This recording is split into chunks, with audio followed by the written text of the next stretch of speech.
Top quality और consistent performance के लिए सिर्फ सिल्वर पंप्स एंड मोटर्स, नाम याद रखना। કેન્દ્રીય ગૃહમંત્રી અમિત શાહના ગુજરાત પ્રવાસનો આજે બીજો દિવસ છે। ગાંધીનગરમાં વિવિધ વિકાસ કાર્યોનું તેમણે લોકાર્પણ કર્યું। હીરામણી આરોગ્યધામ ડે કેર હોસ્પિટલનું લોકાર્પણ કર્યું। એડીસી બેંકની સ્થાપનાના 100 વર્ષના સમારોહમાં તેઓ હાજર રહેવાના છે।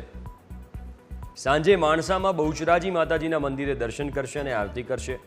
રાત્રે અમદાવાદના બોપલ અને સોલા વિસ્તારમાં ગરબામાં હાજરી આપશે। તો ગાંધીનગરમાં વિવિધ વિકાસ કાર્યોનું કેન્દ્રીય ગૃહમંત્રી અમિત શાહે લોકાર્પણ કર્યું છે। આજે દિવસભર તેઓ અલગ અલગ વિસ્તારમાં જવાના છે। સાંજે માણસામાં બહુચરાજી માતાજીના મંદિરે દર્શન કરશે, જે બાદ આરતી કરશે અને રાત્રે અમદાવાદના બોપલ અને સોલા વિસ્તારમાં ગરબામાં તેઓ હાજરી પણ આપવાના છે।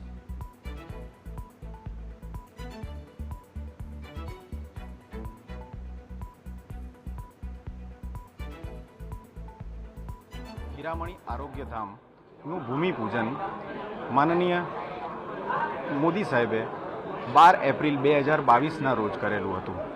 તેમણે વર્ચ્યુઅલ માધ્યમથી હીરામણી આરોગ્યધામનું ભૂમિપૂજન શ્રી ભૂપેન્દ્રભાઈ પટેલ સાહેબ, શ્રી CR પાટીલ સાહેબની વિશેષ ઉપસ્થિતિમાં કરેલું।